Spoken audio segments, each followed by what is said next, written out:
ए जी सुनी ना, छठ पूजा खत्म होते ही आदित्य के दूसरा बियाह कर दी। हम बहुत सुंदर लड़की देख ले बानी।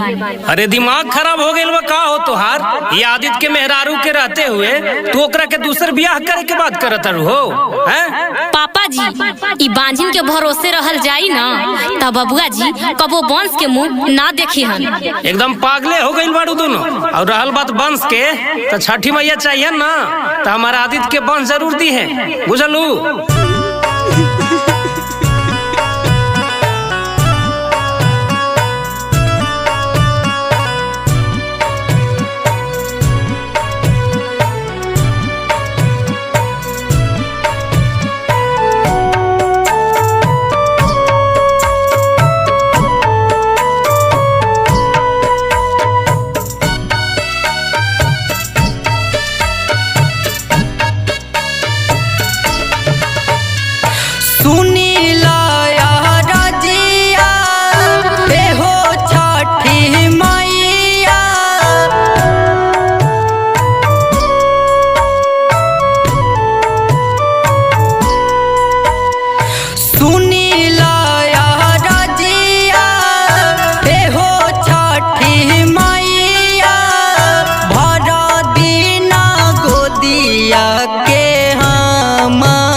परिवारवा बोलेला बाझिनिया माई हमके कर दिनौबार।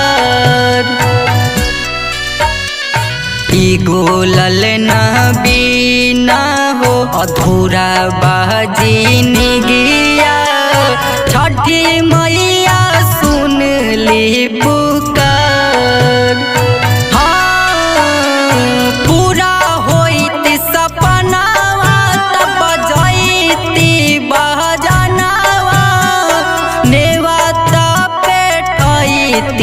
हो सगरो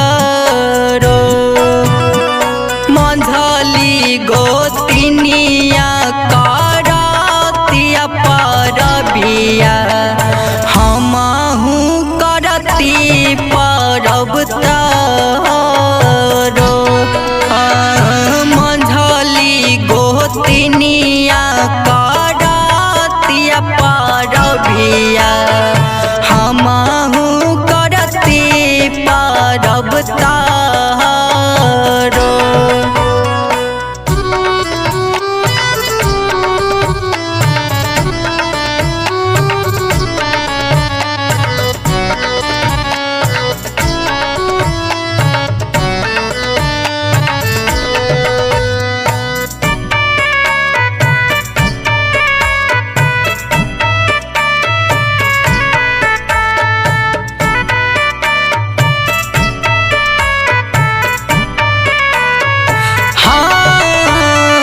बदरी जैसे बरसे हो अखिया वही से तरसे, पावे खातिर सुगन के